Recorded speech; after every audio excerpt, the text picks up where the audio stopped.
Good morning, have a beautiful day. ప్రియ సహోదరి సహోదరుడా, చాలాసార్లు మనం అనుకుంటాము మన లైఫ్లో అన్నీ చక్కగా ఉన్నప్పుడే మనం ఇతరులను ప్రభావితం చేయొచ్చు, అడ్మైర్ చేయొచ్చు అని అనుకుంటాము. మన లైఫ్లో ఫైనాన్షియల్గా వెల్గా ఉన్నప్పుడు, ఏ అనారోగ్యం లేకుండా చాలా చక్కగా హెల్తీగా ఉన్నప్పుడు, ఏ పెయిన్ లేకుండా బాధ లేకుండా ఉన్నప్పుడే ఇతరులను మనము ఇన్స్పైర్ చేయొచ్చు అనుకుంటాం. బట్ నో అండి, నీ బాధలో కూడా నువ్వు ఇతరులను ప్రభావితం చేయొచ్చు. నీ కష్టంలో, నీ అనారోగ్యంలో, నీ యొక్క బాధలో, నీ అప్పుల బాధల్లో నువ్వు ఫైనాన్షియల్గా డౌన్ అయిపోయినా కూడా నువ్వు ఇతరులను ప్రభావితం చేయొచ్చు. చూడండి, పరిశుద్ధ గ్రంథంలో మనం చూస్తే అపోస్తల కార్యములు 16:25 చదువుకుందాం.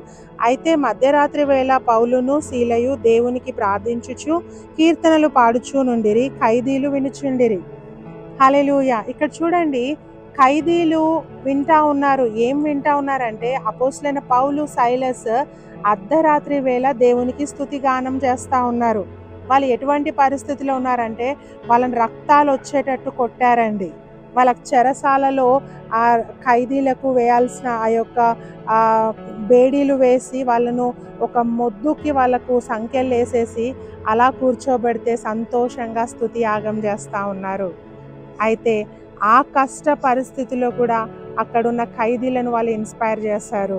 అక్కడున్న ఖైదీలందరూ కూడా మారు మనసు పొందారు.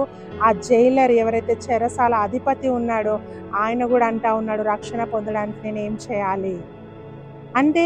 వీళ్ళు ఎంత డౌన్గా ఉన్నా, ఎంత పెయిన్ఫుల్ సిచ్యుయేషన్లో ఉన్నా వాళ్ళ జీవితం ఇతరులను ఇన్స్పైర్ చేసిందండి. ఈరోజు నీ జీవితంలో కూడా నువ్వు ఎంతో డౌన్గా ఉన్నా, ఫైనాన్షియల్గా నువ్వు తక్కువ ఉన్నా, పెయిన్ఫుల్ సిచ్యుయేషన్లో నువ్వు ఉన్నా, నువ్వు అనేకులను ప్రభావితం చేయొచ్చు. ఎలాగంటే, ఫెయిత్లో మనం స్ట్రాంగ్గా ఉండాలి. ఎన్ని కష్టాలు వచ్చినా మన ముఖం మీద చిరునవ్వు ఉండాలి. మనలో ఫెయిత్ ఉండాలి. దేవుడు నన్ను ఈ బాధ నుండి బయటకు తీసుకొస్తాడు, ఆయన నాతో ఉన్నాడనే ధైర్యము, ఆయన నాతో ఉన్నాడనే బలముతో నువ్వు ముందుకెళ్ళినప్పుడు అనేకులు క్రీస్తు వైపుకు నడిపింపబడతారు, అనేకులు బలపరచబడతారు. సో నువ్వు అనేకులను ప్రభావితం చేయవచ్చు. అట్టి కృప దేవుడు మనందరికీ దయచేయను గాక. God bless you.